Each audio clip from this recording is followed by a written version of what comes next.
దేశంలో ఉన్న హిందూ బంధువులందరికీ రామ్ రామ్. నా పేరు రవీందర్ నాయక్. నేను all India tribal JAC chairman.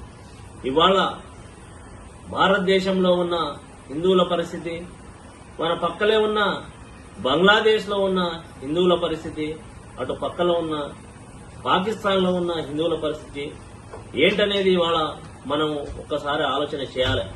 ఇవాళ మెజారిటీగా భారతదేశంలో హిందువులను కొంత మనం ఇక్కడ సురక్షితంగా ఉండగలుగుతున్నాం.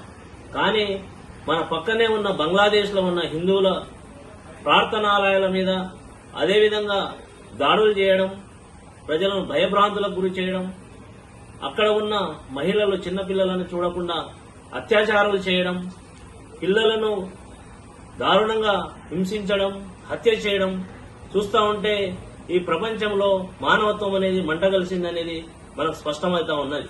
ఇవాళ ప్రపంచంలో ఇస్లాం మీద గాని లేదా క్రైస్తవుల మీద గాని ఎక్కడైనా చిన్న సంఘటన జరిగితే ఆయా దేశాల్లో ఉన్న ఆ మతస్థులు బగ్గుమని ఒకేసారి అగ్నిగుండమై మండుతారు.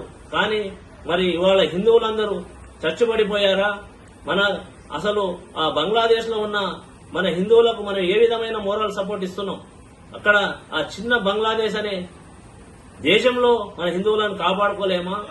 అక్కడ ఉన్న ఆ దేశానికి ఏదైనా జరిగితే భారతదేశం నుంచి పెద్ద ఎత్తున వాళ్లకు సహాయ సహకారాలు అందిస్తాం ఎప్పటికీ. కానీ అక్కడ దారుణంగా మన వాళ్ళని హింస జరుగుతుంటే మన ప్రైమ్ మినిస్టర్ అయినటువంటి నరేంద్ర మోడీ గారు మీరు ఏ విధమైన చర్యలు తీసుకుంటారు? మీరు ఎందుకు నోరు మెదపడం లేదు? మరి ఇవాళ మీరు ప్రపంచానికే గురువు అంటున్నారు. అలాంటిది మరి ఇవాళ చిన్న బంగ్లాదేశ్ లో ఉన్న హిందువులను మీరు కాపాడుకోలేకపోతున్నారా? అసలు మీ చర్యలు ఏంటి? మీ విధానం ఏంటి?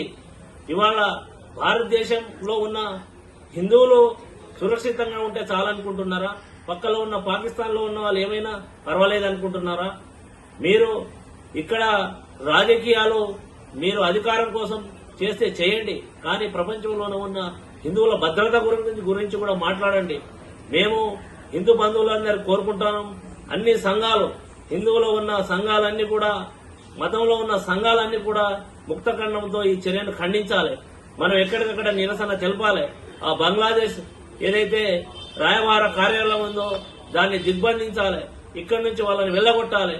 అప్పుడే మనం బంగ్లాదేశ్ లో ఉన్న హిందువులను అవసరమైతే సురక్షితంగా భారతదేశంలో తీసుకురావాలి. ఆ దేశం అంతు ఏదో చూడాలి.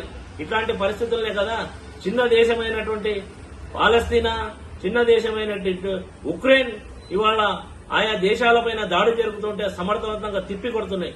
మరి 130 మంది కోట్ల ప్రజలు ఉన్న మనం ఏం చేస్తా ఉన్నాం? మనకున్న ఇవాళ ఆర్థిక వ్యవస్థని ఉపయోగించి ఆ చిన్న దేశాల్ని మనం కంట్రోల్ చేయలేమా? ఒకసారి ప్రధాని గారు మీరు మాట్లాడాలి. లేదంటే ఖచ్చితంగా మేము మీపైన కూడా రేపు ఒత్తిడి తీసుకొచ్చే కార్యక్రమాలు చేస్తాం. మీరు ఇదే విధంగా మౌనవ్రతం వహిస్తే మాత్రం మీకు రానున్న రోజుల్లో తీవ్ర పరిస్థితులు ఏర్పడతాయని చెప్పి హెచ్చరిస్తున్నాం.